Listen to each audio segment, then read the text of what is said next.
Bago ang lahat ay gusto ko lang muna pong bumati ng happy weekend sa inyong lahat. Ako po si Julian, 38 years old at nagtatrabaho bilang ER nurse sa isang private hospital sa Marikina. Bata pa lamang ako, Papa Dudut, ay alam kong may kakaiba na sa akin.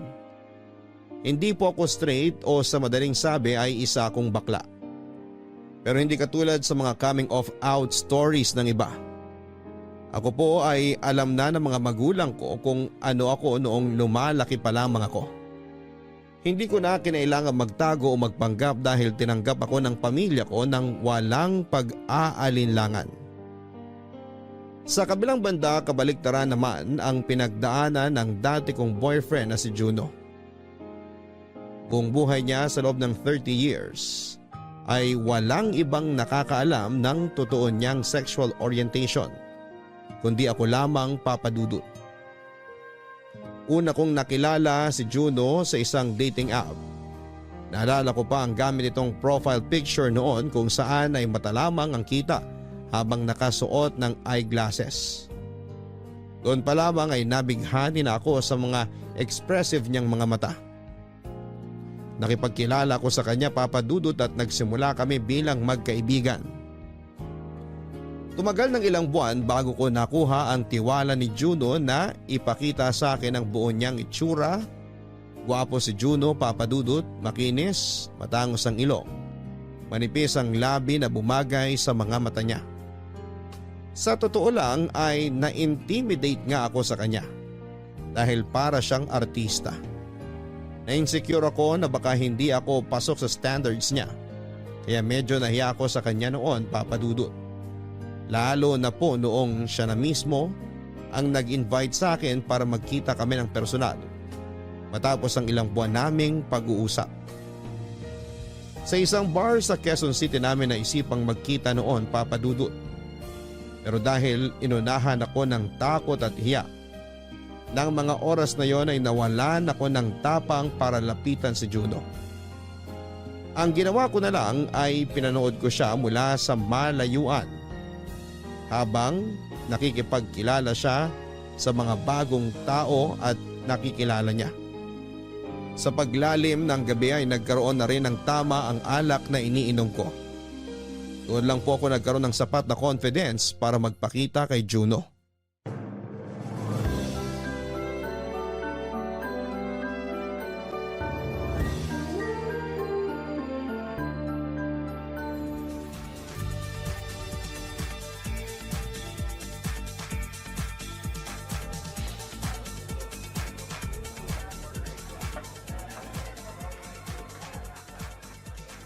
Paano yan? Una na kami sa'yo.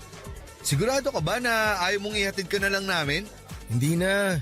Thank you na lang. Uwi na rin naman ako maya-maya. Bye-bye, Juno! Keep in touch, ha? Huwag na masyado magpakalaseng, okay? Sige. Masaya talaga ako na nagkakilala tayo, guys. Next time ulit, ha? Oo naman. Jaira, salamat. Mark, Apollo, ingat kayo sa pagmamaneo. Sana sa susunod makilala ko na sina Maya at Phoebe. Totoo. Kailangan mo silang makilala. Huwag ka mag-alala.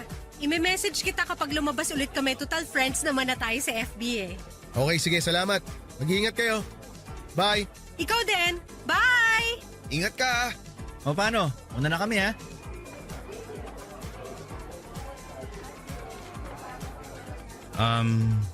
Excuse me.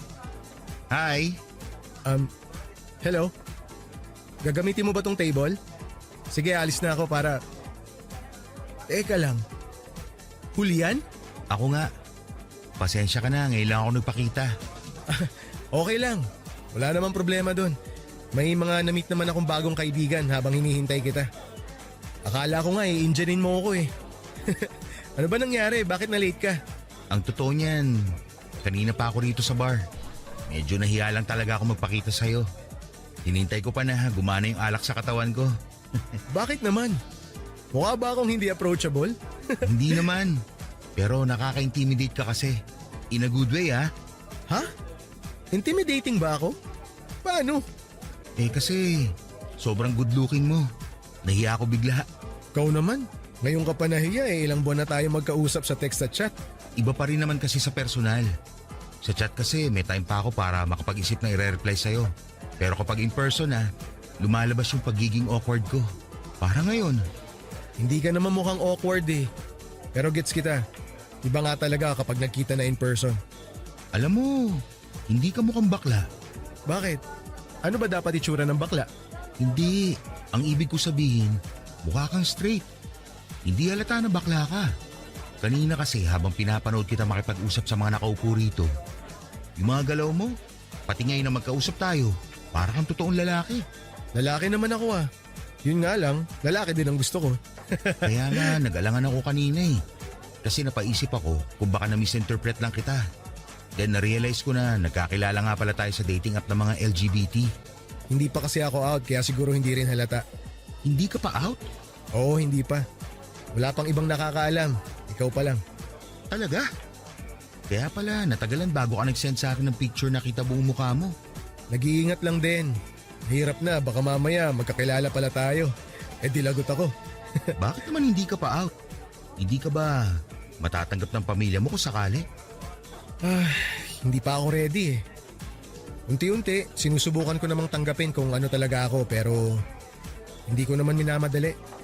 First step na yung ginawa kong pag-download ng dating app at nagpakilala sa'yo nang walang pagpapanggap. Nakaka-touch naman ako yung unang tao na napili mong makaalam ng sikreto mo. Kaya dapat, ilibre mo ako na isang shot bago pa ako tuluyang malasing. Sige ba? Papadudot bukod sa pagkakaroon ng gandang lalaki, matalino rin si Juno. Book smart siya at minsan ay may mga napag-uusapan kami mga weird. Pero malalalim na topic tulad ng life after death, existential crisis at pati animal emotions. Hindi man ako makasabay minsan sa takbo ng isipan niya pero ito ang nagustuhan ko sa kanya. Dahil para ba siyang bata na napakalawak ng curiosity. May itinago rin siyang humor. Mahilig siya sa hayop, sa horror movies, sa maanghang na pagkain. Adventurous siyang tao na total opposite ko dahil may mga pagkakataong takot naman akong makihalubilo sa mga hindi ko kilala. Sa kabila ng pagkakaiba namin ng ugali ay nag-click ang pagsasama naming dalawa ni Juno. Hindi ko man alam kung ano ang nagustuhan niya sa akin ay masaya ako papadudot. Na hindi lumayo ang loob niya sa akin kahit na boring akong kasama in real life. Ang friendship namin ay mas lumalim pa sa mga sumunod na buwan. Hanggang sa siya na mismo ang nagtapat sa akin na may gusto siya sa akin. Nung una ay nag-alangan ako dahil hindi ko inaasahan na magkakagusto sa akin ang isang tulad ni Juno. Sa totoo lang kasi papadudot ay parang langit at lupa ang pagitan naming dalawa. Masyado siyang magaling sa lahat ng bagay. Samantalang ako ay walang-wala sa kalingkingan niya. Parang ako patuloy noon ang natakot dahil hindi ko deserve ang isang katulad niya. Pero never pong ipinaramdam sa akin ni Juno na mas mababa ako sa kanya. Kahit natahimik ako ay walang masyadong ambag sa mga usapan, walang presence of mind at clumsy ay palagi niyang pinapaalala sa akin kung gaano niya ako kagusto. Wala kaya tang lakad ngayong weekend Wala nga. Busy yung mga kaibigan ko eh. Tsaka gusto kitang makasama ngayon. Talaga? Bakit naman ako? Tinatanong pa ba yan? Bakit? Ayaw mo ba akong kasama? Siyempre gusto. Recently kasi lagi kayong lumalabas ng barkada mo. Nagsiselos ka ba? Hindi Ikaw naman talaga priority ko eh. Kaya imbitahan mo ako kapag hindi ka busy. Hirap mo kasing imbitahan minsan. Sobrang busy mo sa pagiging nurse mo. Tuwing weekend ka lang available kaya ngayong off mo, ikaw muna sasamahan ko. Hindi ka naman busy ngayon, di ba? Hindi naman. Okay, maganda yan. Gusto mong kumain sa labas? Saan ba? Ikaw bahala. Saan mo ba gusto? Invite mo rin kayo yung barkada mo para makilala ko naman sila. Huwag muna ngayon. Next time na lang siguro. Gusto muna kitang masolo eh. Yung mga barkada kong yon, masyado silang clingy. Baka mamaya agawin ka pa nila sa akin. Kung makapagsalita naman to, bakit? Tayo na ba? Sagot mo lang naman hinihintay ko eh. Kung oo ba ako ngayon, ibig sabihin magiging tayo na? Oo naman. Confirmation mo na lang talaga ang kulang. So ano, oo na ba magiging sagot mo? Ano ba kasing nagustuhan mo sa akin? Kailangan ba may explanation? Hindi ko alam eh. Basta na lang, alam mo yun, basta gusto kita. Yun ang nararamdaman ko. Gusto kitang makasama, gusto kitang makausap araw-araw, gusto kitang maging boyfriend. Okay, sige na. Oo na. So tayo na? Gusto rin naman kita eh. Pero gusto ko, bago ako pumasok sa relasyon, gusto ko na totoo yung pagmamahal sa akin ng tao. Totoo naman ako ah. Hindi ba ako mukhang sincere sa'yo? Mukha ba ako manluloko? Hindi naman pero, alam mo, ngayon ko lang sasabihin sa'yo pero sobrang perfect mo kasi. Parang too good to be true. Parang nakabingwit ako ng malaking isda tapos parang hindi naman bagay para sa akin. Yun kasi ang nararamdaman ko noon pa lang. Ang hirap ng paniwala na may isang tulad mo na magkakagusto sa akin. Wala ka kasing tiwala sa sarili mo eh. Alam mo, isang napansin ko sa'yo, hindi ka confident. Lagi mong kinukumpara ang sarili mo sa iba, kaya pakiramdam mo mas lamang sila. Pero ibahin mo ako, Julian. Kasi ako wala sa itsura, wala sa estado, o sa kung ano ang mabibigay nila sa akin. Hindi yung mga yun ang tinitingnan ko. Hindi pamantayan para sa akin yung mga yun. Ang gusto ko lang at ang pinaka-importante, mahal ako nung tao. Tanggap niya ako. At lahat ng yun, ipaparamdam niya sa akin. So, ano na mangyayari ngayon? Ang gusto ko mangyari ngayon, maging tayo na talaga. Ang bilis naman. Anong mabilis? Sobrang tagal na kaya nating nag-uusap. Oras na rin para totohanin natin tong relasyon natin. Pero, Julian, may favor nga pala akong hihilingin sa'yo. Ano yun? Pwede bang tayo na lang muna makaalam kung anong meron tayo? Ha? Bakit? Alam mo naman na hindi pa ako out, di ba? Wala pang nakakaalam sa sexuality ko kaya kung pwede sana, kapag nasa labas tayo, kaibigan lang muna ang maging turingan natin sa isa't isa. Ha? In case na dumating yung araw na ipakilala kita sa mga kaibigan ko, sasabihin ko muna na magkaibigan tayo. Okay lang ba yun? Ganun ba? Sige, okay lang. Ang mahalaga naman alam nating pareho kung ano tayo, di ba? Maraming salamat at naiintindihan mo.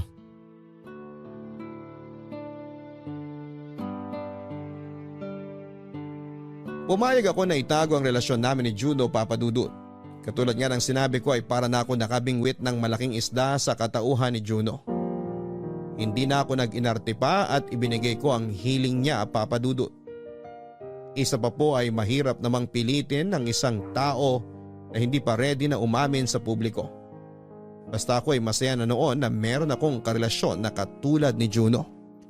Tumagal ang secret relationship namin ni Juno ng ilang taon at sa loob ng mga taon na yon ay walang ibang nakakaalam sa relasyon namin maliban na lamang sa nanay ko, Papa Dudut. Alam ko na nag-promise ako na huwag ipagsabi sa ibang tao ang kung anong meron kami ni Juno.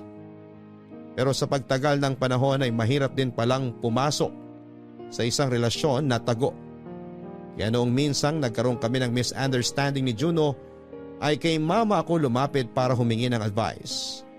Bukod kay mama ay wala nang ibang nakakaalam, Papa Dudut. Kung noong una, okay lang sa akin na ilihim ang relasyon namin ni Juno. Sa pagtagal ng panahon ay nakaramdam ako na para bang nagiging imahinasyon na lamang ang relasyon namin. Na kung mawala man si Juno ngayong araw, ni isa, maliban kay mama ay walang nakakaalam na naging kami. Na-realize ko na sobrang hirap palang magkaroon ng secret boyfriend. At eto ang naging dahilan kung bakit nagsimulang masira ang relasyon naming dalawa. Papa Dudut, ang mahirap sa pagiging lovers in private but friends in public na type of relationship ay nawawala ang sense of reality ninyong dalawa. Pakiramdam ko ay parang kami na hindi. Lovey ang tawagan namin in private pero kapag may kasamang iba o tuwing nasa labas ay bro ang tawagan namin sa isa't isa. Minsan nga ay nalilito na rin ako kung kailan ba ako dapat maging boyfriend kay Juno at kailan na friends lang dapat ang turingan namin. May mga pagkakataon na super sweet kami sa isa't isa pero sa mga susunod na oras ay parang hindi na kami magkakilala dahil may kasama kaming iba. Bawal din ang mag-holding hands sa labas at bawal gumamit ng words of endearment kapag may nakikinig na iba. For 5 years ay ganong klase ng relationship ang sinanay ko sa sarili ko, Papa Dudut. Dahil mahal ko siya. Pero may mga araw ding pakaramdam ko ay nagsasawa at napapagod na ako. Oo nga't mababa lamang ang self-confidence ko pero hindi ko rin po naman deserve. Naitago at i-deny sa mga tao.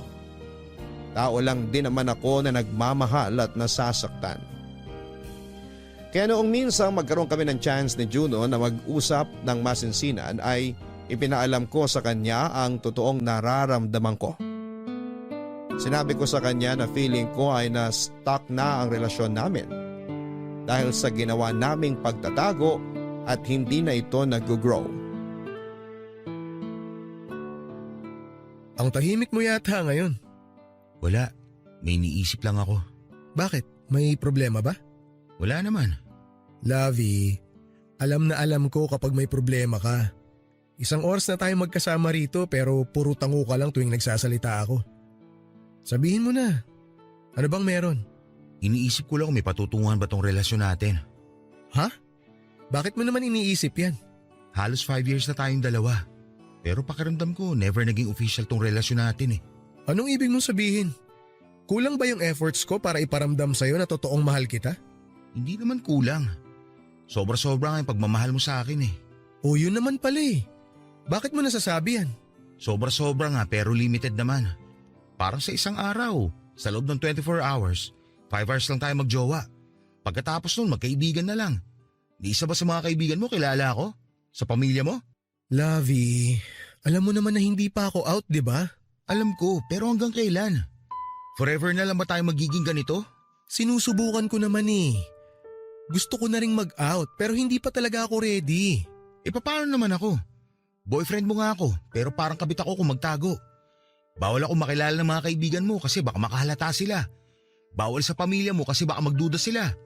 Bawal tayo mag-date sa labas ng suite. Bawal magsuot ng couple shirts. Bawal magtabi o magsagian man lang in public. Ang daming bawal. Then na-realize ko, mali ba itong ginagawa natin? Kasi wagas kung itago mo ako eh. Alam ko na mahirap sa part mo tong setup natin. Pero please, tiisin mo na kahit konti na lang. Please, nagmamakaawa ako sa'yo. Hindi ko alam.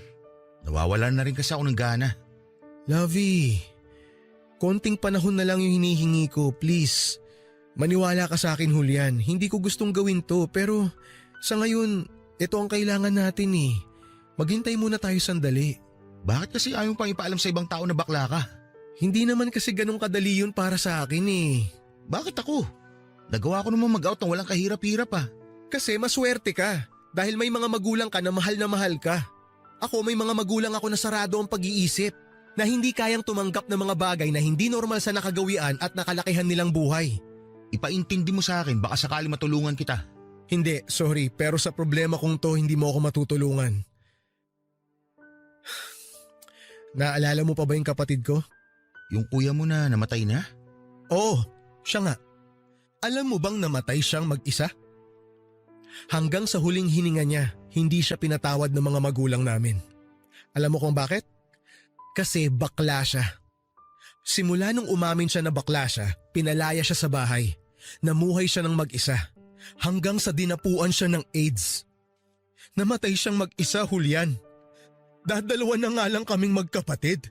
Pero natiis nila si kuya dahil hindi nila matanggap na bakla ang kapatid ko. Alam mo ba kung anong pressure nun sa akin? Alam mo ba yung takot na nararamdaman ko tuwing iniisip ko na pwede rin mangyari sa akin yun kapag nag-out ako sa mga magulang ko? I'm sorry. Hindi ko alam na ganyan pala ang pinagdadaanan mo. Pero huwag kang mag-alala. Malalaman at malalaman din naman nila ang totoo eh. Kasi gagawin ko rin ang ginawa ni kuya. Mag-out din ako sa kanila kasi mahal kita. Gusto kitang ipaglaban pero sana maintindihan mo na hindi ko pa kaya sa ngayon. Gagawin ko yun, pero hindi pa sa ngayon. Hayaan mo na yung mga sinabi ko. Kaya kong tiisin tong tago-relasyon natin. Basta ipangako mo hindi masasayang tong pagtatagong ginagawa nating dalawa. Dahil ayoko magtiis ng mahabang panahon para sa wala. Promise, hindi masasayang ang pagtitiis na gagawin mo. Hindi kita bibiguin. Salamat. Aasahan ko yan.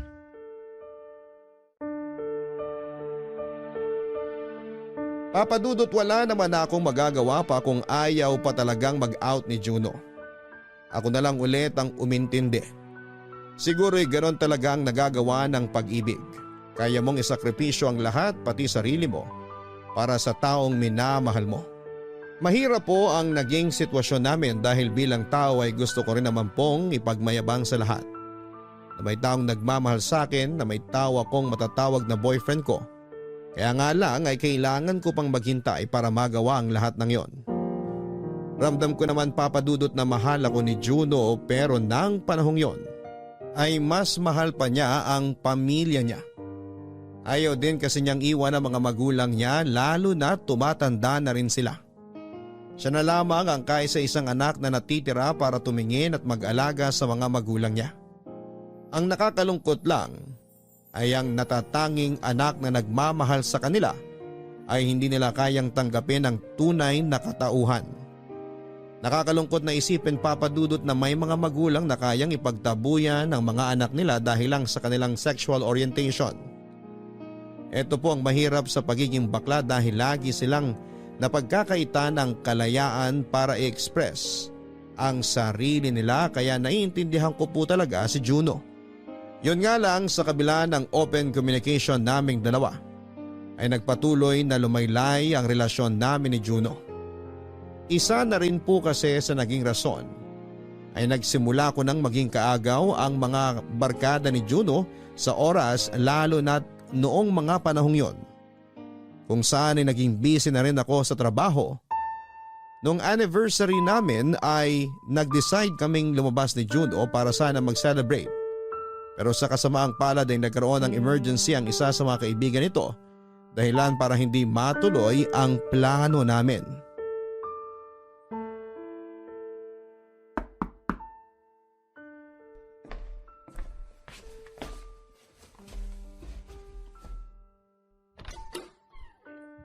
Akala ko tulog ka na.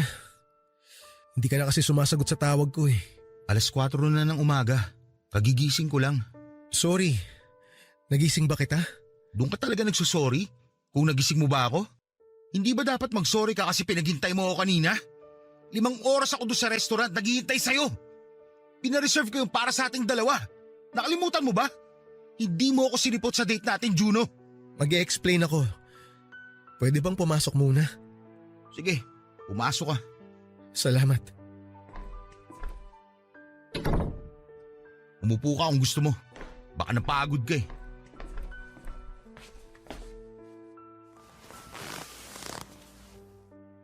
Oh, ano pa hinihintay mo? Mag-explain ka na. Naaksidente si Mark. Kilala mo na si Mark, di ba? Yung lagi kong kinukwento na kaibigan namin na playboy, na first time lang din maging broken. Naglasing siya ng husto. Tapos bumangga siya sa kasalubong niyang sasakyan. Ngayon, Mark naman? Kanina ang sabi mo, malilate ka kasi may emergency yung isang kaibigan mo na si Maya. Kaya ako naghintay ng ilang oras sa lecheng restaurant na yon. Para akong tanga kanina.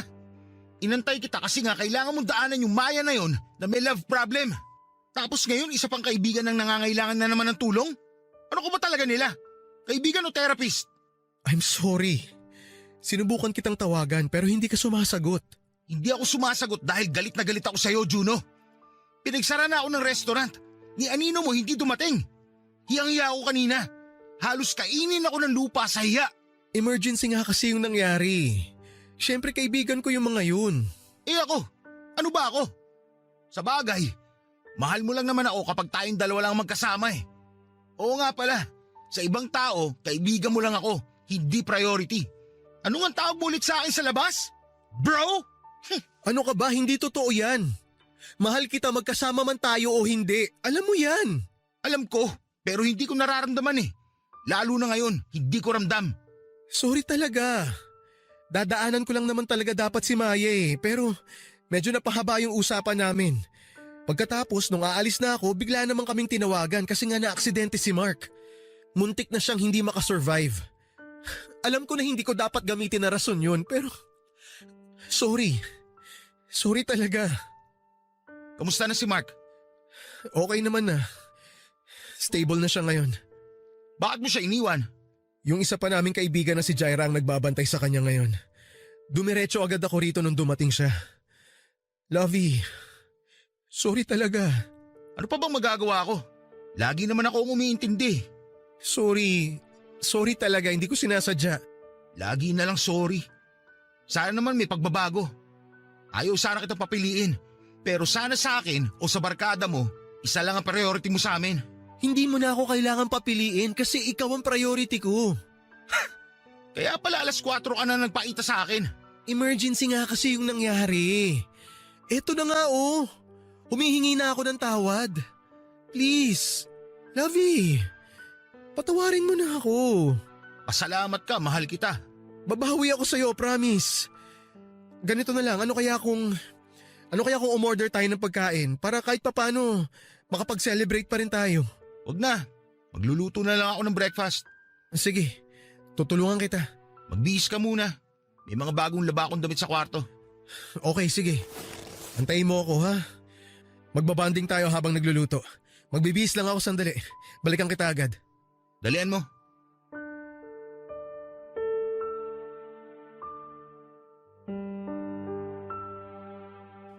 Papadudot sa kasamaang palad after noon ay wala pa ring nagbago kay Juno. Mas priority pa rin niya ang barkada niya. Isang tawag lang nila ay always ready siya to the rescue. Hindi ko naman siya masisisi dahil may pagka people pleaser din kasi si Juno. Sa totoo lang ay pinagseselosan ko na nga ang mga kaibigan niya dahil mas marami pa siyang oras kasama ang barkada niya sa labas kesa sa akin. Kung kami naman ang magkasama ay palagi lang kaming nasa apartment ko dahil hindi naman namin nagagawa sa labas sa mga ginagawa namin in private. Lagi ko noong nire-request na ipakilala na niya ako sa mga kaibigan niya dahil feeling ko ay mababait at understanding naman silang tao. Pero hindi pumayag si Juno. Hindi ko alam papadudot kung ano ang rason niya. Bakit pati sa mga kaibigan niya ay itinatago niya ako. Pero sa huli ay ako na lang ulit ang umintindi kahit na medyo nasasaktan ako sa mga ginagawa niya. Ang nakakainis pa po ay lagi kong pinapalampas sa mga ginagawa niya, kaya siya nasasanay. Isang sorry lang niya ay lumalabas na kaagad ang pagiging marupok ko at pinapatawad ko siya kaagad. Hanggang sa dumating ang isang araw na hindi ko na napigilan ang sarili ko. At ako na mismo ang sumubok na magpakita ako sa kanilang magbabarkada nang minsan nagkaroon sila ng lakad. Day off ko noon papadudot saktong Valentine's Day din. Ang plano namin ni Juno ay kakain kami ng dinner sa labas at manonood ng pelikula buong gabi. Pero kinailangan muna niyang kitain ang barkada niya noon bago siya pumunta sa apartment ko. Isa pa ay kailangan daw niyang mag-ready dahil may inihanda siyang surprise para sa akin. Saktong habang nagbibihis siya sa apartment ko noon ay narinig ko ang usapan nila ng kaibigan niya sa phone. Nabanggit ang lugar kung saan sila magkikita at nakaisip ako ng ideya na sundan siya. Pagkaalis niya sa bahay ay naghintay ako ng ilang minuto bago ako lumabas at tinungo ang meeting place nila. Sa isang bakanting lote ito papadudot.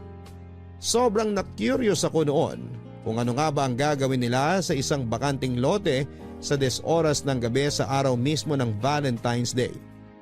Noong papalapit na ako sa group ay bigla akong nakita ni Juno.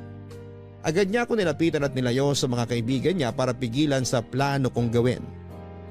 Nagalit siya sa akin papadudot. Nag-away kaming dalawa ng mga oras na yon ay napuno na rin ako. Doon mismo sa hindi inaasahang pagkakataon, sa mismong araw ng mga puso ay nangyari ang pinakamalaking away namin ni Juno na nauwi sa hiwalayan.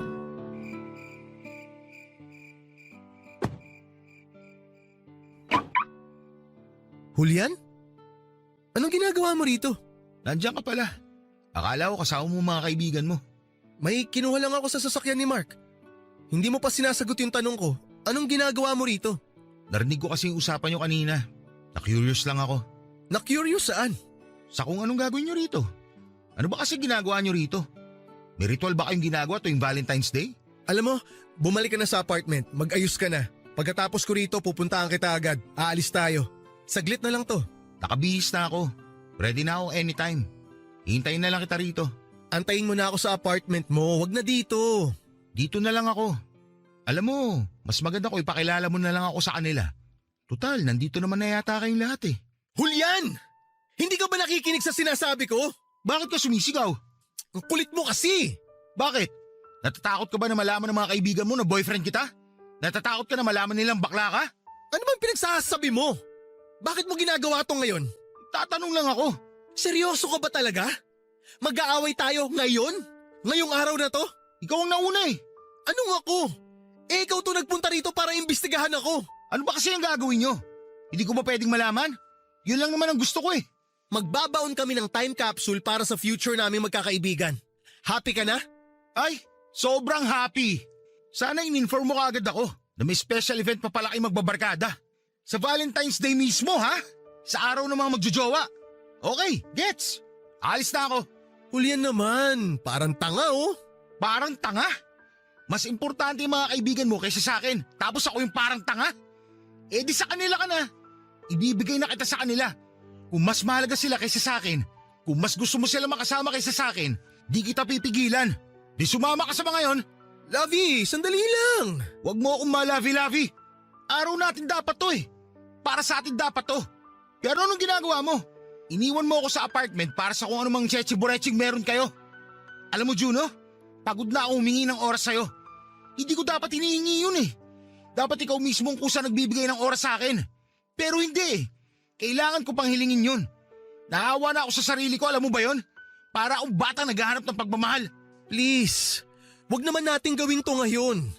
Hintayin mo na lang ako sa apartment. Sige na. Mag-cool off muna tayo. Ano? Samahan mo muna yung mga barkada mo. Mukhang mas kailangan ka nila. Lovey, wag mo naman gawin sa akin to. Mag-usap na lang ulit tayo kapag ready ka na pumasok sa totoong relasyon. Isang relasyon kung saan hindi mo ko itinatago ng parang kriminal. Isang relasyon na kaya mo ipagmayabang sa lahat ng tao. Isang relasyon kung saan ako ang pipiliin mo kahit saan man. Yun ang gusto kong relasyon, Juno. Na sa ngayon, hindi mo pa kayang ibigay. Sige, halika na. Ipapakilala na kita sa kanila. Tara. Wag na. Ayoko masira yung mood yung lahat. Nakakahiya sa barkada mo. Hoy! Julian! Julian, sandali!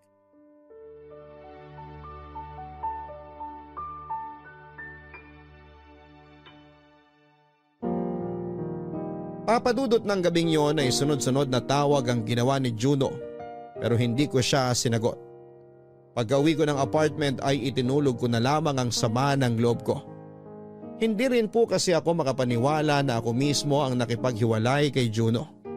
Siguro ay napagod na lang din talaga ako dahil sa napakahabang panahon ay laging ako ang nag-a-adjust. This time, gusto ko namang bigyan ng respeto ang sarili ko. Hinayaan ko na lamang muna si Juno kasama ang barkada niya. Pinatay ko ang cellphone ko at natulog ako sa bahay ng mga magulang ko at para na rin samahan silang mag-celebrate ng Valentine's Day. Isa ito sa mga desisyon na hanggang sa ngayon ay pinagsisisihan ko, Papa Dudut. Kung maibabalik ko lang sana ang nakaraan, ay babaguhin ko ang lahat ng mga desisyong ginawa ko noong araw na yon. Pagkagising ko kinaumagahan, Papa Dudut, ay sobrang bigat ng pakiramdam ko. Agad akong bumalik sa apartment para magbihis at pumasok sa trabaho. Akala ko ay normal na araw lamang yon para sa akin. Mabigat lang ang dibdib ko dahil naghiwalay kami ni Juno. Ang hindi ko alam, Papa Dudut, ay may mas masama palang nangyari ng gabing iniwanan ko si Juno.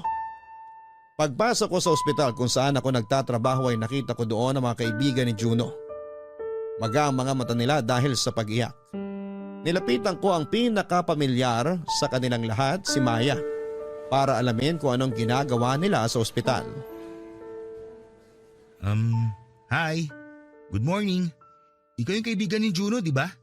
Oo, ako nga. Kilala mo ba siya? Oo, close friend ko siya. Kasama mo ba siya ngayon? Nandito yata kayong lahat na magbabarkada. Hindi mo pa ba nabalitaan? Ang alin? Wala na si Juno. Wala na siya. Patay na siya. Nakausap ko lang siya kagabi eh. Paano wala na siya? Magkakasama kayo, di ba? Oo. Nagkita-kita kaming lahat kagabi. Nagkumustahan tapos nagkanya-kanya na ng uwi. Nasabi rin kasi ni Juno na iso-surprise daw niya yung partner niya kaya siya nagmadaling umuwi. Tapos, ano nangyari? Ano nangyari kay Juno? Nabangga siya ng minivan habang patawid sa pedestrian crossing. Yun lang ang nabanggit sa amin eh. Nasaan na siya ngayon? Nasaan si Juno? Baka pwede pa siyang i-revive. Teka, sandali lang, huminahon ka lang. Nasaan siya? Nasa morgue na siya. 12 hours nang hindi tumitibok ang puso niya. Hindi to nangyayari. Nagsisinungaling ka. Kuya, okay ka lang po ba? Bitiwan mo ako! Huwag mo akong hawakan! Kasalanan niyo to eh! Kayong magbabarkada, kasalanan niyo to! Kasalanan niyo kung bakit wala na si Juno! Mark! Mark, halika dito! Please! Bakit? Anong meron dito? May problema ba? Hindi ko alam pero bigla na lang nagwawala tong si Kuya Nurse eh. Kakilala rin yata niya si Juno. Kilala mo rin ba si Juno? Kilala? Oo! Kilalang kilala ko siya! Pero hindi naman namin kasalanan na nangyari sa kanya eh. Kaya wag mo naman kaming sisihin. Hindi rin namin gusto yung nangyari. Pero kung hindi sana kayo nagkita-kita kagabi, ako dapat ang kasama niya. Hindi dapat siya na-aksidente. Hindi dapat siya mag-isa nung gabing yun. Sino ka ba? Kung kaibigan ka niya, bakit ngayon ka na namin nakita? Huwag mo akong tinatanong kung sino ako dahil kaibigan lang kayo ni Juno. Oo, tama ka. Kaibigan niya nga kami. Ramdam ko rin ang pinagdadaanan mo ngayon kasi kaibigan din namin siya. Hindi lang niya ako kaibigan. Boyfriend niya ako. Ha? Boyfriend? Ano pinagsasabi mo? Ikaw ba yung pupuntahan niya dapat kagabi? Ako nga. Pero mas pinili niya samahan kayo, hindi ako. Alam niyo ba na sobrang galit na galit ako sa inyo? Kasi inagaw niyo sa akin ang atensyon niya. Tapos ngayon sasabihin niyo sa akin na wala na siya? Na wala na ang boyfriend ko? Huminahon ka lang, okay? Hindi namin alam na may boyfriend si Juno. Hindi nga namin alam na bakla siya. Gusto mo ba siyang makita? Kung gusto mo siyang makita ngayon, puntahan mo na siya ngayon kasi kukunin na siya mamaya ng mga magulang niya. Nasa morgue siya ngayon. Kasalanan niyo lahat to. Tandaan niyo yan. Alam mo ba? Hindi ko alam. Nagulat rin ako eh.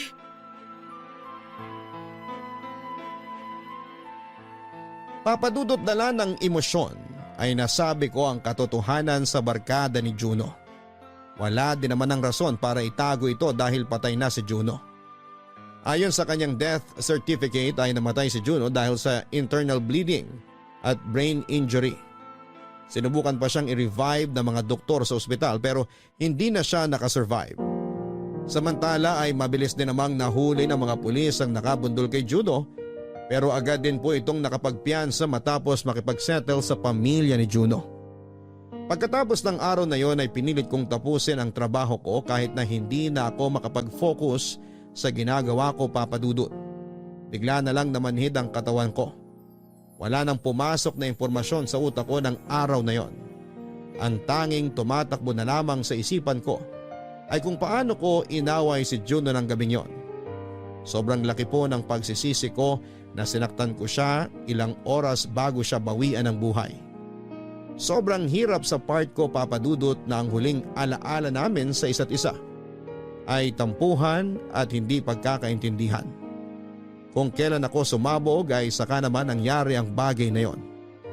Ang malala pa ay hindi ko na magagawang humingi ng tawad sa kanya. Hindi ko na mababawi ang mga masasakit na sinasabi ko sa kanya. Papadudot, ilang araw ang lumipas bago ako nagkaroon ng lakas ng loob na magpunta sa burol ni Juno. Mabuti na lang at sinamahan ako ng mga kaibigan niya noon sa aking pagdadalamhati. Parang natutulog lamang, nakangiti at peaceful ang itsura ni Juno, Papadudot. Gwapo pa rin siya kahit medyo makapal ang makeup niya. Pero deep inside ay alam kong masama ang loob ni Juno sa akin dahil sa ginawa ko sa kanya.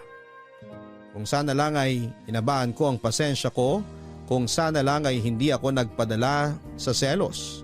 Kung sana lang ay hindi ko inayaang kainin ako ng pride. Baka sakaling nagbago pa ang pangyayari ng gabing yon.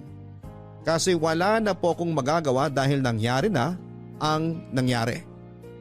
Sobrang iyak na mga magulang ni Juno nang bumisita ako sa burol nito. Hindi ako naawa sa kanila, Papa Dudut, dahil alam ko kung ano ang hirap ng pinagdaanan ni Juno para lamang ma-please ang mga magulang niya. Ikinulong nila ang anak nila sa isang sitwasyon kung saan ay nakatali ang mga kamay niya. Kung sana'y tanggap lang nila ang totoong katauhan ni Juno, di sana'y maaga nitong na-enjoy ang buhay niya. Sana'y wala siyang itinago at hindi nagpanggap. Nakakalungkot lang na isipin na hindi na magagawa ni Juno ang mga bagay na yon, Papa Dudut. Mahirap po ang magluksang mag-isa. Pero ramdam ko ang suporta sa akin ng mga kaibigan ni Juno. Hindi nila ako pinabayaan at kahit na hindi nila ako masyadong kilala, ay sinigurado nilang nasa mabuti akong kalagayan sa mga panahong nagluluksa ako at malaki ang pasasalamat ko sa kanila nang dahil doon. Ngayon ay gets ko na kung bakit hindi maiwan-iwan ni Juno ang barkada niya. Dahil mababait silang tao. Kaya naman noong magkaroon ako ng oras ay kinausap ko ang isa sa kanila para humingi ng tawad.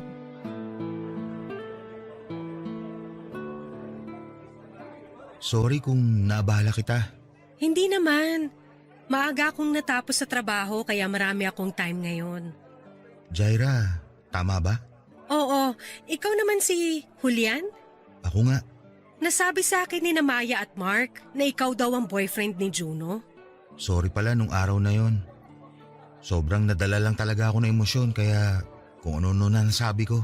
Okay lang, wag mo nang intindihin yun. Lahat naman tayo na shock sa nangyari eh. Kaya ano man ang nagawa natin nung araw na yon, lahat valid. Pero hindi ko alam na may boyfriend pala si Juno. Wala talaga nakakaalam. Siguro nagulat din kayo lahat nung malaman yung bakla siya. Sobra!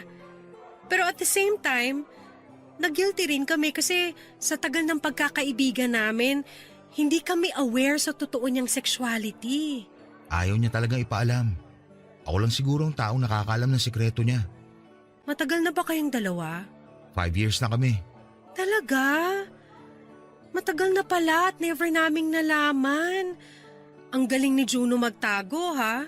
Masikreto talaga si Juno. Ganun naman yun eh. Karaniwan nga, sinasarili lang niya ang mga problema niya.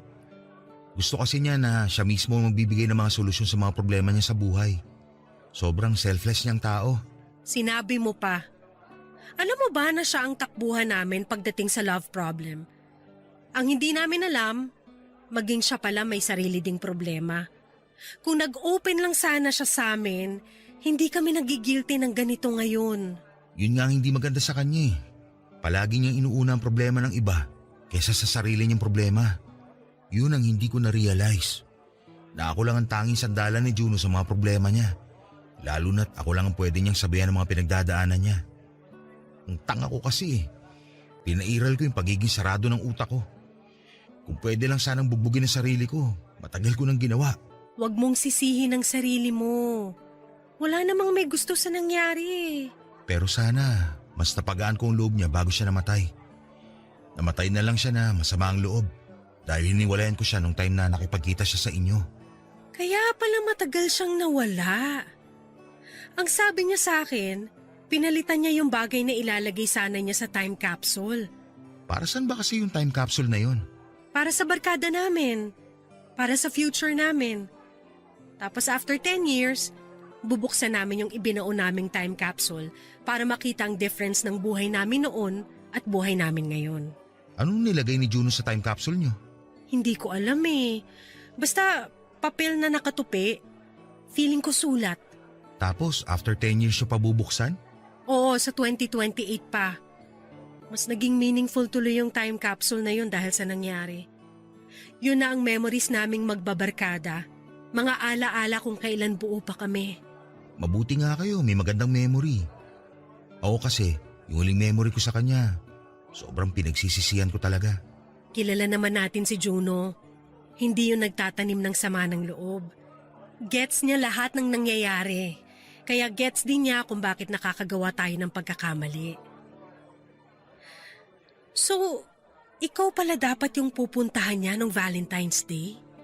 Lalabas sana kami para kumain pero may iso-surprise daw siyang tao. Katatapos lang namin mag-away nun eh. Dahil sa sobrang sama ng loob. Pinatay ko yung phone ko tapos kinamama na ako natulog. Kung alam ko lang talaga, sana hinintay ko na lang siya matapos. Sana hindi ko na lang siya inaway. I'm so sorry, Julian. Alam kong sobrang sakit ng nararamdaman mo ngayon. Sa totoo lang, hindi siya maipaliwanag sa salita sa sobrang sakit. Ang magagawa lang namin sa ngayon suportahan ka. Nandito lang kami. Kaming barkada ni Juno para alalayan ka. Maraming salamat.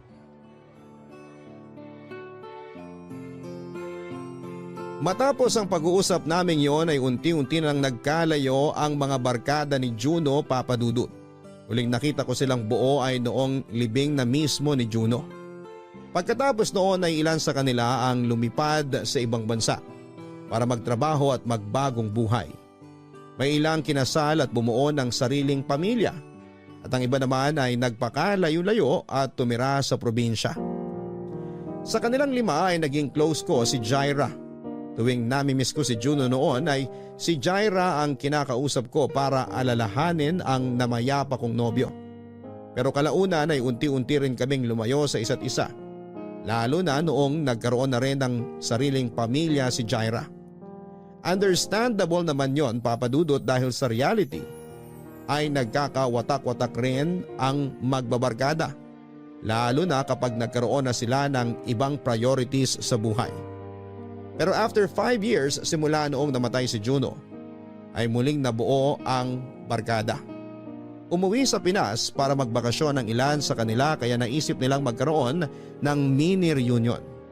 Nabalitaan ko ito noong makita ko ang post ni Jaira sa Facebook. Noong makita ko silang 5 sa pictures ay nakaramdam ako ng lungkot dahil hindi na sila kumpleto. Kaya naisip ko na in behalf of Juno ay bubuuin ulit namin ang barkada sa pamamagitan ko. Kinausap ko si Jaira kung pwede bang magkita-kita ulit kaming lahat. Kasabay nito ay isang pabor ang hiningi ko sa kanila.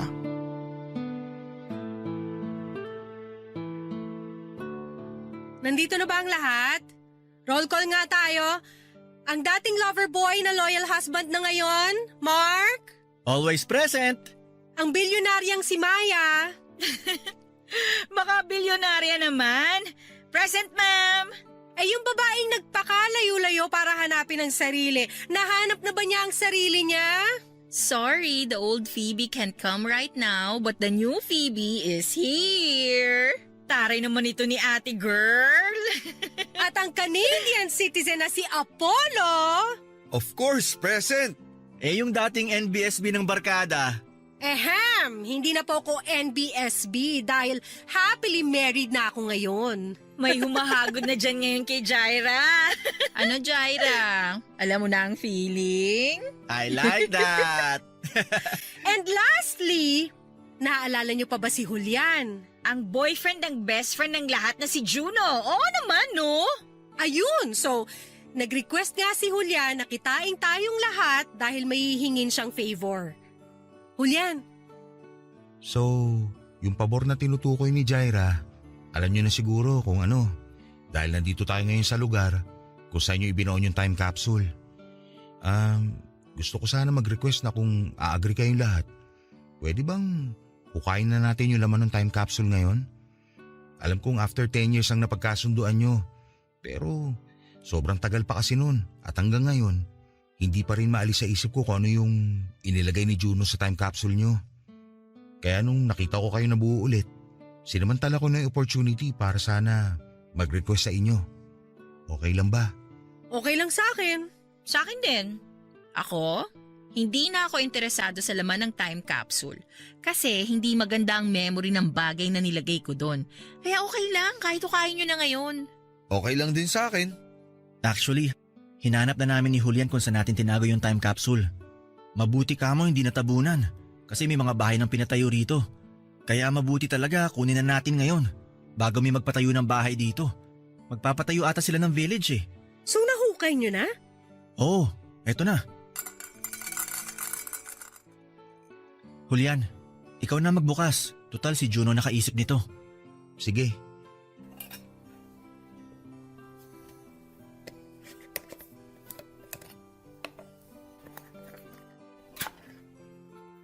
Kanino tong 20? Oh, akin yan.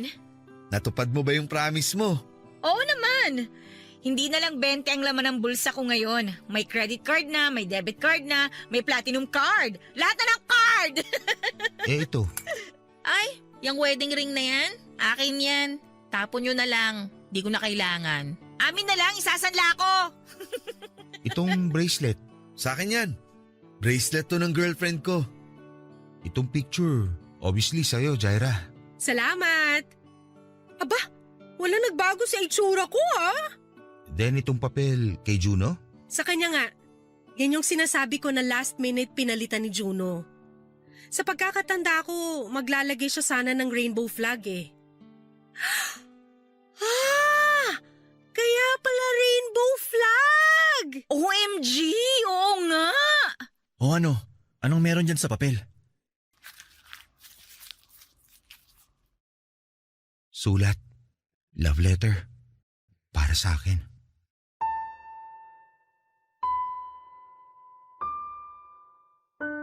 Papadudot last month lang nangyari ang ginawa naming paghuhukay ng time capsule. Pagkatapos noon ay nagsibalikan na ang lahat sa kani-kanilang buhay. Nangako kami sa isa't isa na once a year ay magkakaroon kami ng reunion para alalahanin si Juno. At next year ay plano namin mag-out of town para pumunta sa paboritong bakasyonan nito. Ilang araw ko rin pong itinago sa cabinet ko ang sulat na ibinaon ni Juno sa kanilang time capsule. Magkahalong kaba at excitement ang naramdaman ko noong mapa sa kamay ko ang sulat na nakapangalan sa akin. Noong magkaroon ako ng sapat na tapang para basahin ito ay kinain ako ng sari-saring emosyon. Isa itong love letter para sa akin. Nakalagay doon ang mga struggle ni Juno at kung paano siyang nasasaktan tuwing idinideny niya ako sa publiko. Araw-araw ay lagi siyang nananalangin na sana'y dumating na ang araw na makayanan niyang magtapat sa kanyang mga magulang. Ang araw na yon ay noong Valentine's Day sana, Papadudot. Pagkatapos nilang ibaon ang time capsule ay plano niya akong sunduin sa apartment at ipakilala sa mga magulang niya. Plano na dapat niyang mag-out sa mga magulang niya ng gabing yon pero sa kasamaang palad ay hindi na siya nakarating sa apartment dahil nabangga siya ng van. Nakalagay din sa sulat kung gaano niya ako kamahal at gagawin niya ang lahat para makabawi sa lahat ng sacrifices ko. Isinulat niya ito para na rin may balikan kami after 10 years para alalahanin na ang araw kung kailan nakipag-break ako sa kanya ay ang araw din na napagtanto niyang mas mahalaga ako sa kanya kumpara sa masasabi ng mga magulang niya. Plano niya akong suyuin ang gabing yon pero tadhana na rin siguro ang nagdesisyon. Isang mapagpalang araw sa iyo, Papadudut. Bago ko po simulan ang lahat ay gusto ko lamang i-explain sa listeners ng Barangay Love Stories ngayong tanghali na hindi lang po ako ang nagpadala ng sulat sa inyo, Papadudut, kundi 6 kaming magkakaibigan.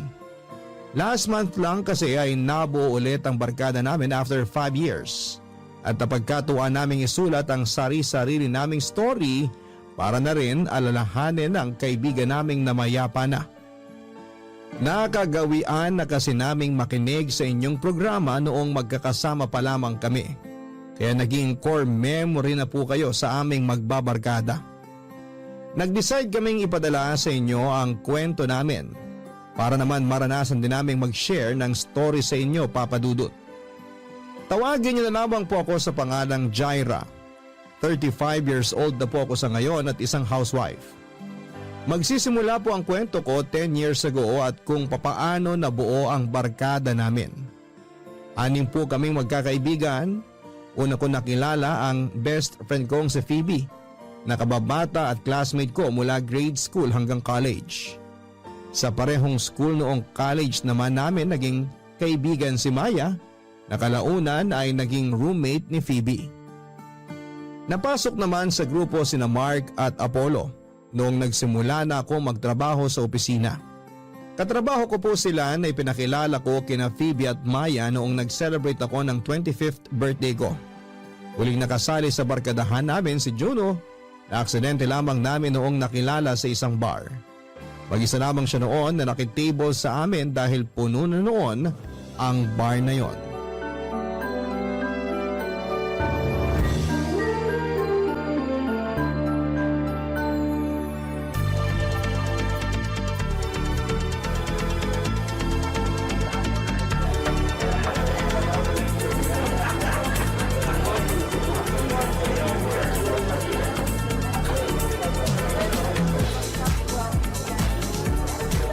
Grabe! Ang haba ng pila sa restroom. Oh, nasa na sina Phoebe at Maya? Hindi ko rin sila napansin eh. Nasa smoking area ako kanina. Si Apollo ang tanungin mo. Umuwi na sila. Si Phoebe sinundo ng boyfriend niya. Si Maya, numinja na naman tulad ng dati. Ang daya talaga ng mga babaeng yun. Iniwan ako. Di ka na nasanay eh, laging sila ang unang umaalis sa inuman. Oo, kayong tatlo. Mabuti nga ngayon, ikaw nakatagal ka. Hindi kaya tayo nahanap ng girlfriend mo ngayon. Nagpaalam naman ako. Minsan sa relasyon, kailangan nyo rin ng time for yourself. Yun ang secret para magkaroon ng long-lasting relationship. Sus! Nakachamba ka lang kasi mabait yung girlfriend mo. Alibasa, ikaw Mark, never mo pang na-try tumagal sa relasyon. At least maraming na-try. Huwag niyo namang iparamdam sa akin na wala akong jowa. Excuse me. Sorry sa abala pero may nakaupo ba rito? Wala na po. Umuwi na yung nakaupo dyan. Pwede mo nang kunin yung upuan kung gusto mo. Actually, hindi ko kailangan ng upuan. Kailangan ko sana ng table. Pinalis kasi ako sa table ko eh. Pinaalis ka? Pastos naman ang nagpaalis sa'yo. Sino yung mga yan para mapagsabihan? Hindi. Mali pala yung term na ginamit ko. Hindi pala ako pinaalis. Ako yung umalis kasi ako lang yung nakaupo dun sa malaking table. Yung kabilang grupo, nagsisiksikan sila dun sa isang table. Nahiya naman ako kaya umalis na lang ako. Kaso ayoko pa sanang umuwi. Kaya, pwede ba ako makijoin sa inyo? Oh, sure! Dito ka na lang. Total, umalis na yung ibang kasama namin. Okay lang ba? Nakakahiya kasi. Okay lang, no worries. Salamat. Ano pala mga pangalan nyo? Ako si Jaira. Mark, ito naman katabi ko, ang lover boy namin, si Apollo. Nice to meet you guys. Ako pala si Juno. So, bakit ka naman mag-isa? Wala lang. Trip ko lang. Kaso, wrong timing yata. Ang dami palang tao ngayon. Sabado kasi. Punong-puno talaga mga bar ngayon. Kaya nga eh. Hindi ako na-inform. Ngayon lang din kasi ako lumabas. Hindi naman talaga ako mahilig uminom. Sayang, hindi mo naabutan yung dalawang kaibigan namin. Sina Phoebe at Maya. Hindi rin mahilig uminom yung mga yon. Tingin ko kaya sinundo si Phoebe kasi lasing na yun. Nirason lang yung boyfriend pero ang totoo, malapit na naman siyang sumayaw sa dance floor kung sakali. Ganun yun pag lasing eh. Matagal na ba kayo magkakaibigan? Medyo matagal na rin. Itong sina Mark at Apollo, workmates ko. Tapos yung kinukwento naming sina Phoebe at Maya, college friends ko naman. I see. Ang saya siguro magkaroon ng maraming kaibigan, no? Oo naman! Pwede rin kasing magtiki man. Hoy! Bastos talaga ng bunganga nito. Biro lang. Bakit ikaw, Juno? Wala ka bang friends? Meron naman, pero di tulad yun na pwedeng ayaing lumabas para mag-party. Konti lang din kasi mga kaibigan ko tapos yung iba sobrang busy na sa buhay. Oh, dito ka na lang sa amin. Tong si Jaira, timid lang tingnan pero party girl yan. Kalad ka rin. Pwede mong ayain kahit saan. Hindi kaya. Pwede kang jumoin sa amin. Kaya nga kami nagbabar para makakilala ng bagong kaibigan. The more the merrier, di ba?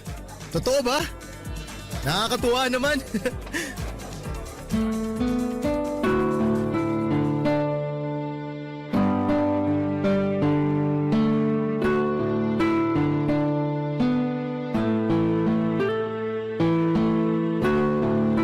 Since then ay naging close na namin si Juno Papadudut.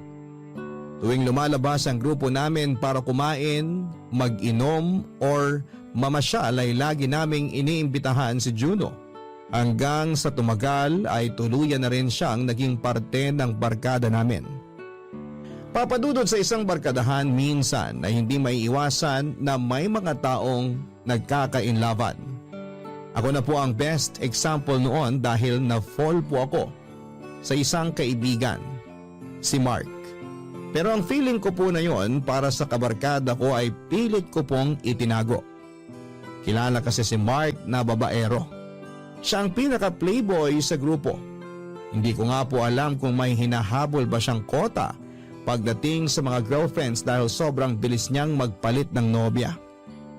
Marami siyang bad record pagdating sa pag-ibig dahil hindi siya marunong magseryoso sa relasyon. Isa pa po ay sobrang high maintenance ni Mark. Siya ang pinakamayaman sa aming lahat, siya ang taga-libre. Sasakyan niya ang laging gamit namin tuwing lumalabas. Sobrang taas ng social status niya, papadudot. Maliban doon ay sobrang good looking din siya. Kaya hindi na rin nakapagtataka kung ang mga type ni Mark ay mga babaeng parang ilalaban sa Miss Universe. Ganon pa man papadudot, despite his playboy image, ay may good side din naman si Mark. At yun ang dahilan kung bakit sa hindi inaasahan na pagkakataon ay na-fall po ako sa kanya.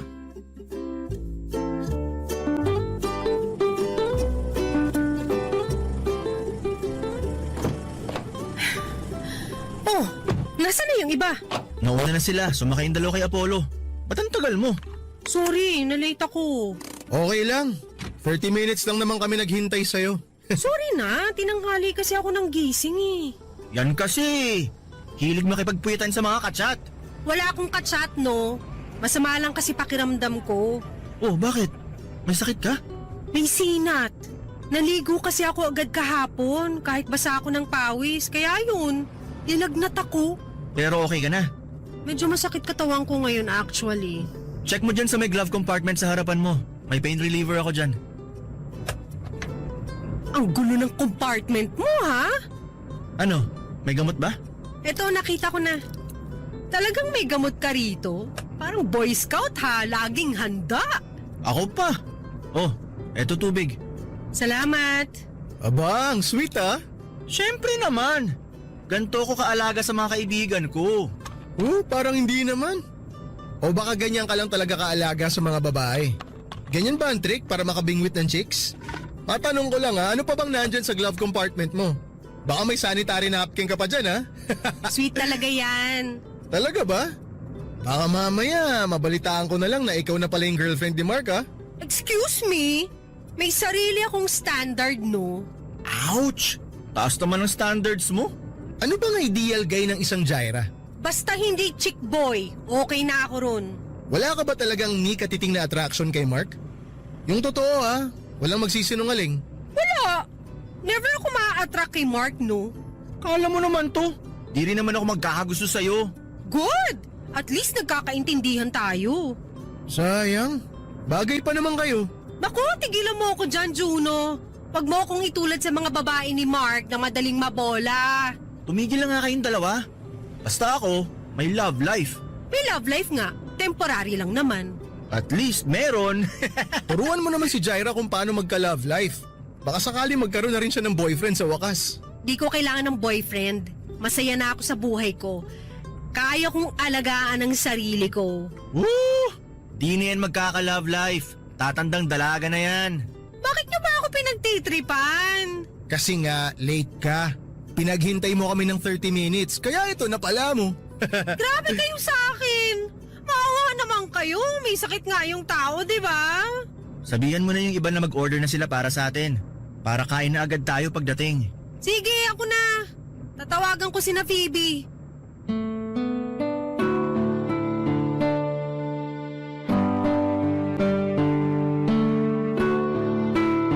Papadudot na sanay na ang buong barkada sa pagiging sweet ni Mark pagdating sa amin. Pero iba kasi ang naging dating nito sa akin.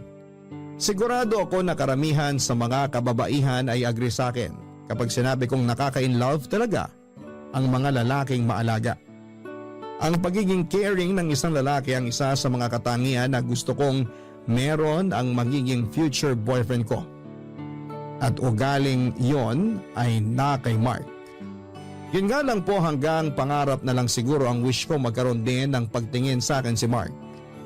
Mas may chance pa yata na manalo ako sa loto kesa magkagusto siya sa akin.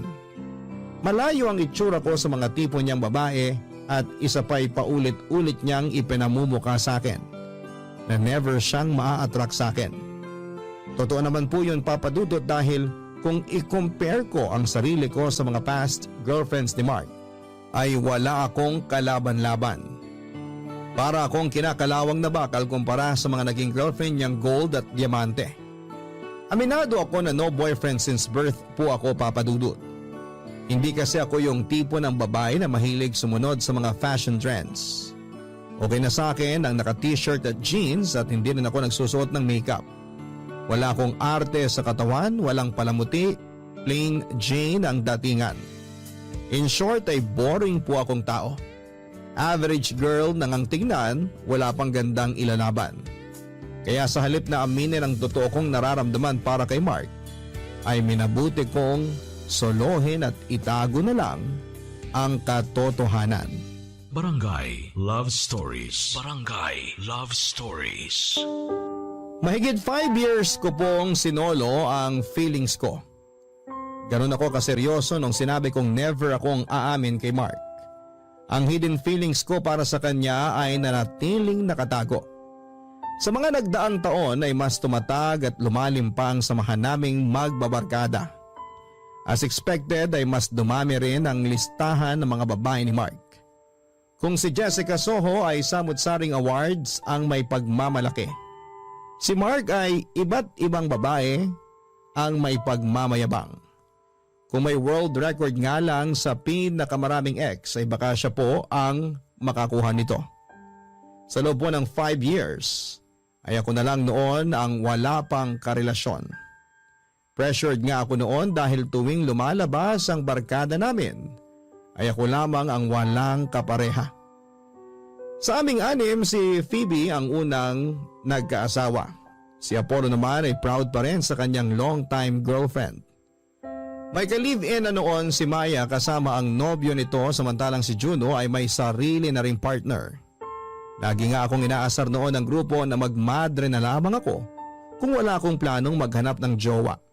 Ang hindi nila alam ay may rason ako kung bakit that time ay wala pa rin akong boyfriend. Dahil ang puso ko noon ay hawak-hawak na ni Mark kahit wala siyang kamalay-malay dito.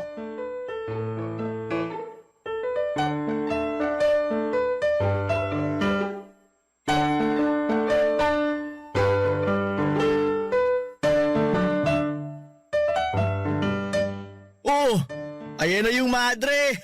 Huwag niyo akong simulan ha. Wala ako sa mood ngayon. Menopause na ba agad? Ikaw Mark, lagi ka na lang nang aasar. Tigilan nyo na nga si Jaira. Di na kayo naawa. Wala nang ang jowa, iniinis nyo pa. Isa ka pa, Apollo. Aalis talaga ako, bahala kayo dyan. Porkit wala rito si Phoebe na kakampi ko, kinaganyan nyo na ako. Bakit ba kasi ayaw mo pang pumasok sa relasyon? Eh ba't ba kayo nakikialam? Ang sungit naman, nagtatanong lang eh. Gusto ata niyang dalhin sa hukay yung title niyang NBSB eh. Gusto mo ba turuan ka namin kung paano lumandi? Sige nga, Juno. Turuan mo nga. Wag ako. Si Mark dapat ang magturo, siya yung malanding lalaki. Ganito kasi yan. Ang unang gawin mo, itapon mo na yung buong wardrobe mo. Ilagay mo sa sako tapos sunugin mo. Kasi kahit sinong lalaki, makita palang fashion sense mo, aatras na agad. Nagdadamit ako for comfort. Hindi ako nagdadamit para magpa-impress ng lalaki. Bakit palagi niyong iniisip na kaya nagpapaganda ang mga babae para sa inyong mga lalaki? Masyadong misogynistic ha? Jaira, kami lang naman concerned sa'yo. Huwag mong masamain ang tulong namin. Oy, wala ka na itutulong sa akin, Mark. Kayo, lakas niyo mang asar. Kapag ako nakasama ko sina Maya at Phoebe, mag-girl power din kami para asarin kayo mga lalaki. Gusto mo bang hanapan ka namin ng blind date? No thanks. Ako, may irereto ako sa'yo. Alam niyo guys, salamat sa concern ha, pero happy ako maging single. Being single means freedom. Kaya kong gawin lahat ng gusto ko nang walang nagbabawal sa akin. Pero seryoso nga, wala ka bang ni isang tao na natitipuan sa buong buhay mo? Meron, si Alden Richards. Eh may Alden Richards na tayo ah. Andyan si Marco. Lalayo ka pa ba? Di ba nga? Change topic na nga. Bakit ba O last question. Kung liligawan ka ba ni Mark, sasagutin mo siya? Hoy, hindi rin naman kita liligawan. Lakas maka-romcom ng dating yung dalawa. Nangangamoy enemies to lovers. Hindi ko siya liligawan kasi nahanap ko na yung the one for me. Pang ilang beses mo nang sinabi yan. Para ka nang sirang plaka dyan. Ano ba bang definition mo ng the one? The one! Yung the one na gusto mong makasama habang buhay. The one na gusto mong pakasalan. The one na gusto mong maging nanay ng mga anak mo. Mukhang finally magseseryoso na ang pinaka-playboy na lalaki sa balat ng lupa. Totoo na ba talaga yan? Totoo na to. Si Megan na talaga. Megan pa ang pangalan niya? So kailan mo siya ipapakilala sa amin? Malapit na. Huwag kayong mag-alala. Sana nga siya talaga. Parang may nasasaktan na. Ikaw, Juno ha? Tigilan mo nga ako.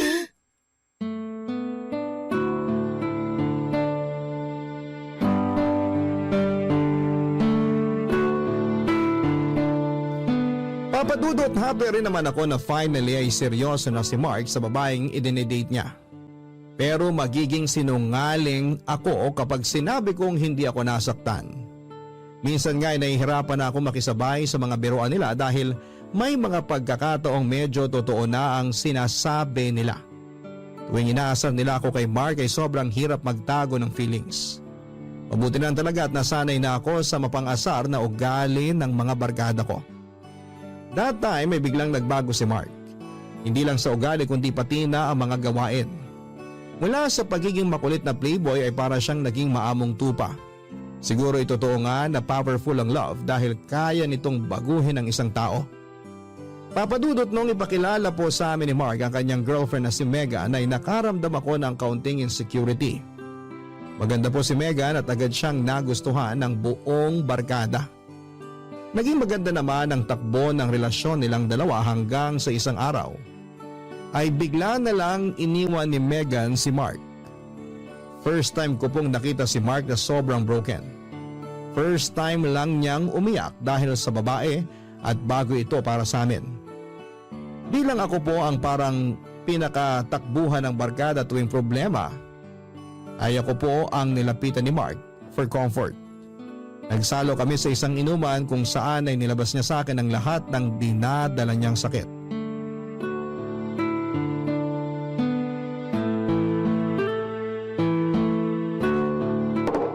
Ayan, mag-inuman tayo.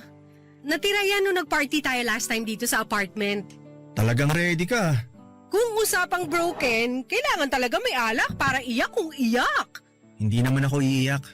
Nasasaktan lang talaga ako ngayon. Hindi ko talaga inaasahan na sa ganito lang matatapos yung relasyon namin. Ano ba kasing nangyari sa inyong dalawa? Bakit kanya biglang iniwan? May third party bang involved? Wala namang. Wala siyang iba. Wala din akong iba. Basta isang araw na-realize daw niya na di na raw nag-work yung relasyon namin. Nawalan na lang daw siya ng gana. Tapos break na? Ganun lang? Oo. Yun lang ang rason tapos tinapos na niya lahat. Hindi mo ba ipinaglaban? Sinusubukan ko siyang kausapin. Hanggang ngayon mini-message ko siya. Tinatawagan ko siya para sana ayusin namin kung ano man ang problema. Kaso hindi niya ako pinapansin eh. Sinubukan mo bang puntahan siya sa trabaho? Sa bahay nila? Ayaw niya makipagkita sa akin. Wala rin daw siya sa trabaho nila. Baka naman may nagawa ka na ikinagalit niya. Hindi kaya. Hindi ko alam. Kung meron man, wala siyang sinabi sa akin. Baka naman may personal problem. Pero bakit kailangan niya akong iwan? Bakit hindi niya explain ng maayos? Or totoo nga siguro na hindi ka na niya mahal kaya ganun. Sakit naman nun. Siya na eh. Alam mo yun? Corny pakinggan pero siya na talaga yung babae na gusto ko eh. Yung true love ko. Ang hirap pala ng ganito no? Yung ikaw ang iniiwan. Siya rin ata yung pinakamatagal mong girlfriend, di ba? Siya nga. Kasi si Megan na talaga ang gusto ko makasama hanggang sa pagtanda ko. Sagutin mo nga ako ng totoo. Mahirap pa akong mahalin? Hindi. Kung alam mo lang, marami ang nagmamahal sa'yo. Parang wala naman. Akala mo lang wala kasi nasa ibang tao yung puso mo. Pero kung bubuksan mo lang ang mga mata mo, makikita mo kung sino ang mga taong nagmamahal sa'yo. Ikaw ba? Ha? Ano ako? Kung mahal kita? Hindi. Ang ibig kong sabihin, kaya ba ayaw mo magka-boyfriend dahil takot kang masaktan? Ayoko magka-boyfriend, hindi dahil takot ako masaktan. May minamahal na akong tao. Kaso nga lang, yung tao na yon, may minamahal ng iba. Yun ang rason kung bakit ayoko pang pumasok sa relasyon. Kung hindi ka niya mahal, bakit sarili mo pinaparusahan mo? Alam mo naman na palang may iba na siyang gusto. Wala eh. Mahal ko pa rin siya eh. Siguro, hihintayin ko na lang yung araw na mapagod na lang ako. Yung araw kung kailan yung puso ko na mismo ang mag-give up. Akala ko ako lang yung broken. Ikaw din pala.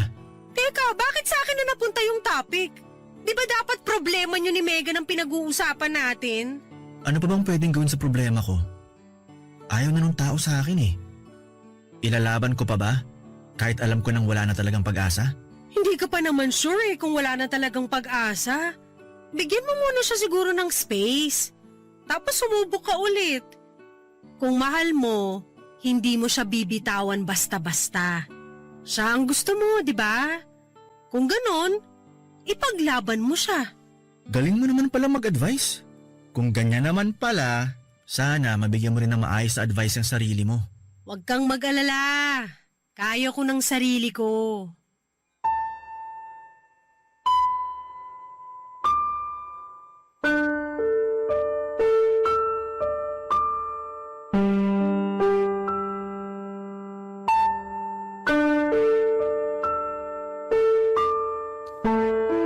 Papadudot, buong gabi naming pinagsaluhan ni Mark ang alak habang pinag-uusapan namin ang mga problema namin sa love life.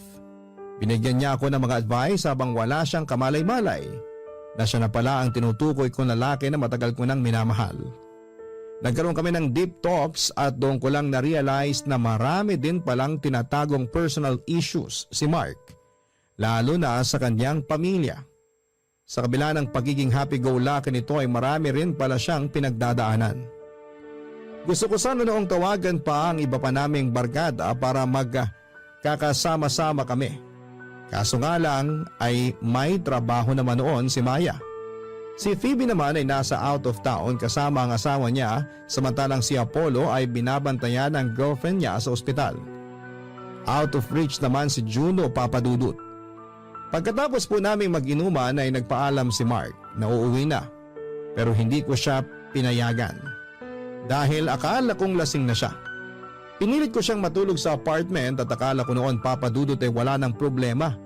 Pero nung nakatulog ako ay bigla na lang akong nagising sa tawag ni Juno. Naaksidente raw si Mark at malala ang lagay nito. Nung una ay hindi ako naniniwala dahil hindi ko siya pinayagang mag-drive ng lasing, pero nung i-check ko si Mark sa apartment ay wala na pala siya. Papadudot, tumakas siya noong malalim na ang tulog ko. Barangay Love Stories. Barangay Love Stories. Malala ang naging lagay niya at ang balita sa akin ni Juno noong makarating ako sa ospital ay nag 50-50 raw siya. Sobrang natakot ako para kay Mark noon, Papadudot. Akala ko ay mawawalan na ako ng kaibigan. Nang mga panahong yon ay ako ang nagbantay kay Mark sa ospital. Hindi ko siya iniwan hanggang sa makarecover siya. Sa mga araw ng pag-aalaga ko kay Mark ay hindi ko na po naitago ang nararamdaman ko, Papadudot. Wala na akong pakialam noon kahit na makahalata ang mga kaibigan namin. Basta ang focus ko lang noon ay ang pagpapagaling ni Mark. Ibinigay ko sa kanya ang mga bagay na hindi kayang ibigay ni Megan, at yon ay ang makakasama at makakaramay. Ganoon din na pinaramdam ko sa kanya na may pamilya siya, bagay na hindi magawa ng sarili niyang pamilya. Papadudot, si Juno po ang naging kasakasama ko sa ospital para magbantay kay Mark. Paminsan-minsan ay binibisita rin siya ng iba naming kaibigan, pero ako ang araw-araw na nag-i-stay sa tabi ni Mark dahil dito ay si Juno ang unang nakapansin sa kakaiba kong ikinikilos. Nung magkaroon kaming dalawa ng time na mag-usap ay doon niya ako tinanong kung ano ang meron sa aming dalawa ni Mark.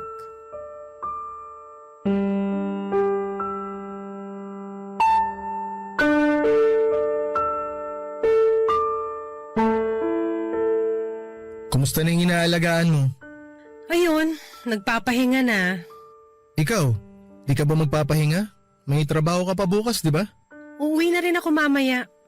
Ikaw, hindi ka ba uuwi? Pauwi na ako. Pero bago ako umalis, may gusto lang muna sana akong tanungin sa'yo. Ano yun? May something ba sa inyo ni Mark? Sa amin? Wala! Bakit mo naman nasabi yan? Actually, matagal ko nang napapansin yan. Hindi lang ako nagsasalita pero napapansin ko na talaga na iba ka pagdating kay Mark. Paano iba? Kailangan ko pa ba talagang i-explain? Feeling ko alam mo naman yung tinutukoy ko eh. Siya ba yung lalaking sinasabi mo na nagmamay-ari ng puso mo? Huwag kang mag-alala. Hindi ako magkukwento sa mga kaibigan natin. Siya nga. Si Mark yung tinutukoy kong mahal ko. Alam ba niya? Hindi. Bakit hindi mo sabihin sa kanya ang totoo? Bakit pa? Lagi naman niyang pinapamukha sa akin na hindi niya ako gusto eh. Gagawin ko lang tanga ang sarili ko kapag umamin ako sa kanya. Ganun ka rin naman, di ba? Todo deny ka sa feelings mo sa kanya. So paano ka nakakasiguro na hindi ka niya gusto? Naku Juno, tignan mo nga ako. Never ako magugustuhan ni Mark. Sinasabi mo lang yan kasi natatakot ka. Hindi ka kasi marunong mag-risk eh. Lagi kang playing safe. Ayaw mo mag-try. Para saan? Para masira ang friendship namin? Para sa puso mo. Para sa peace of mind mo. Para sa sarili mo. Okay na ako sa ganitong setup namin. Okay ka nang umaasa? Nagmamahal ka ng mag-isa? Nasasaktan ka ng walang nakakaalam? Kesa naman masaktan ako ng harap-harapan. Naku Jaira, hindi yan maganda. Subukan mo lang sabihin, malay mo maging worth it naman yung pag-amin mo. Hindi ko alam. Natatakot ako eh. Alam kong natatakot ka. Pero mas natakot ka nung naaksidente siya, di ba? Nung akala mong hindi na siya makakasurvive. Mas nakakatakot yun, Jaira. Yung mawalan ka ng chance na sabihin ang totoo sa taong minamahal mo. Araw-araw ka magkakaroon ng what if. Isang tanong na hindi masasagot kapag hindi ka nag-risk. Sa tingin mo, mag-iiba ba siya sa akin kapag nalaman niya ang totoo? Mag-iiba siya, oo. Expected na yun kasi may malalaman siyang totoo mula sa'yo. Either tanggapin niya o hindi. Pero ano man ang maging outcome, asahan mo na may magbabago. Pero alam ko naman na hindi basta-basta itatapon ni Mark yung pinagsamahan niyo. In case lang na hindi maging maganda ang ending if ever magtapat ka man sa kanya. Bakit ba kasi sa lahat ng tao, sa kanya pa nahulog ang loob ko? Love is a mystery kasi. Kaya nga siya masaya eh. Sige, magko-confess ako sa kanya kapag nakalabas na siya ng ospital para matapos na to. Good luck. Nandito naman ako kapag nangailangan ka na makakausap.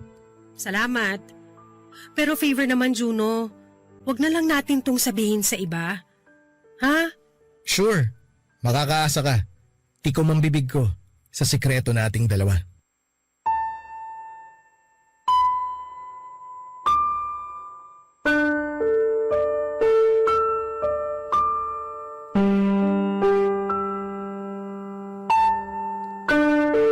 Thankfully ay nag-survive naman si Mark sa nangyari sa kanya.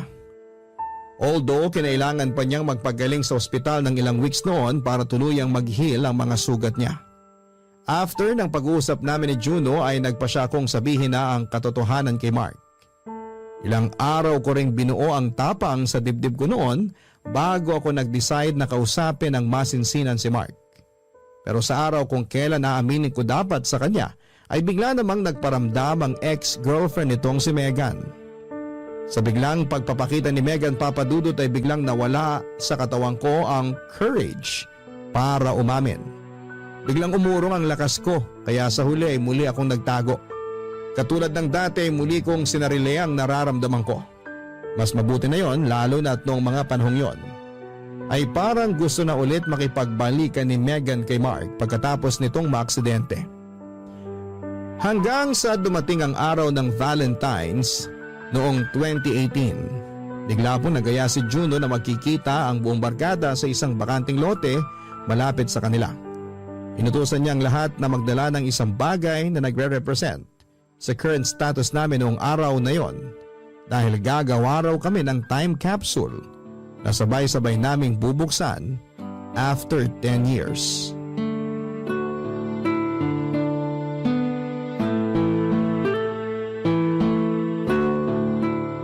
Napagod ako dun ah. Time capsule lang binuo natin pero parang daig ko pang nag-workout. Oh, ano nang gagawin natin ngayon? Maghihintay tayo ng 10 years tapos huhukayin natin ulit to. Ang dami mo talagang alam, Juno. Para sa atin din to. Sure ako matutuwa tayo kapag binalikan natin to after 10 years. O siya, kung wala na tayong gagawin, pwede bang mauna na ako sa inyo? Nag-aaya pa si Phoebe kakain daw tayo ng dinner. Kayo na lang muna siguro. Gusto ko na munang mapag-isa ngayon. Sorry, baka ako rin di na makasama sa inyo. May pupuntahan din ako eh. Ano ba yan? Broken na nga tayong lahat ngayong Valentine's Day, hindi pa tayo magkakasama-sama. So kami na lang mga girls ang lalabas. Ikaw Mark, sasama ka ba? May lakad din ako eh. Next time na lang siguro. O sige, tara na. Kanya-kanya na muna tayo. Wait lang, mauna na kayo. May sasabihin lang ako kay Mark. O sige, mauna na kami. Bye guys. Ingat kayo pa uwi. Jaira, good luck ha. Salamat. Mag-ingat kayo pa uwi. Ano yung sasabihin mo? Ganito kasi yun. May gusto akong aminin sa'yo. Ano yun? Matagal kong pinag-isipan to. At ngayon lang ako nakapag-decide na sabihin to sa'yo dahil dyan sa time capsule na naisip ni Juno. Okay. Ano nga yun? I like you, Mark. Matagal na ako may gusto sa'yo. Sa akin? May gusto ka sa akin? Oo, pero alam ko naman na wala akong chance sa'yo. Sinasabi ko lang to para wala na akong tinatagong sikreto. Sorry, pero kaibigan lang talaga ang tingin ko sa'yo ngayon, Jaira. Alam ko naman. Expected ko na rin na yan ang magiging sagot mo. Jaira, sorry ah. Hindi mo kailangang humingi ng tawad. Hindi mo naman kasalanan na wala kang gusto sa akin eh. Kahit na. Sorry pa rin dahil hindi ko kayang ibigay yung inaasahan mo sa akin. No worry, sino ba naman ako, di ba? At least confirmed, alam ko na yung sagot. Hindi ko na kailangang umasa pa. You deserve better, Jaira. Deserve mo ng lalaki magmamahal sa'yo ng totoo. Hindi man ako yun, pero I pray na one day, sa tamang lalaki na mapunta ang puso mo. Thank you. Ikaw din. Sana maging masaya ka na sa love life mo. So ito pala yung rason bakit may pa-time capsule pa si Juno. Broken daw kasi tayo kaya gusto niyang ayusin ang mga problema natin sa araw mismo ng Valentine's Day. Sa totoo lang, yan din ang gagawin ko kaya hindi ako makakasama sa inyo. Pupuntahan ko si Megan. Talaga? Oo. Magsisimula kami ulit. Congrats kung ganun. O sige, umalis na tayo. Baka hinihintay na ako nila Phoebe at Maya. Sige, mag-ingat kayo. Nga pala, pwedeng sa atin na lang dalawa tong nangyari? Wag na sana nating i-share to sa barkada? Sure. Huwag kang mag-alala.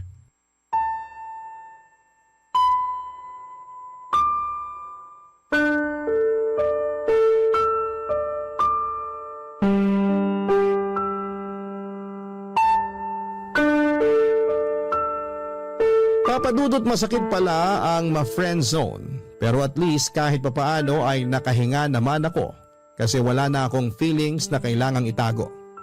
After ng confession ko kay Mark ay wala namang nagbago sa pakikitungo niya sa akin. Mas naging close pa kaming dalawa pero this time ay with boundaries na. Lalo na't aware na siyang may feelings na involved sa side ko. Hindi ko malilimutan ang araw na yon. Dahil yon ang araw kung saan ay kumawala ako sa comfort zone ko, papadudot. Nag-take ako ng risk at failed man ang naging outcome ng unang subo ko, at least ay nakapagbigay ito ng confidence sa akin. Nga pala papadudot, kung curious kayo kung anong gamit ang nilagay ko sa time capsule namin noon, ay nilagay ko ang sarili kong picture. Gusto ko nakasabay ng pagbaon ng picture kong yon ay ang babaguhin ko na ang attitude ko towards life. Hindi na ako matatakot na magsabi ng totoong nararamdaman ko sa mga tao. Mas magiging risk taker na ako. Magiging open na sa mga feelings ko.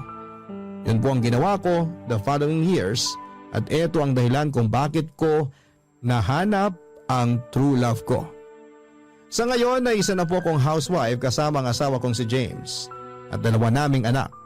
Simula nung nagkaroon kami ng sari-sariling pamilya ay hindi na po nabuo ang barkadahan namin until last month nung nagkaroon kami ng reunion.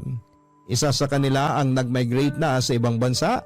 Ang isa naman ay hinahanap pa ang kanyang sarili at nasa kalagitnaan ng pagse-self-love. Isa naman ay nagtatrabaho abroad at ang isa ay payapa na ang buhay sa probinsya.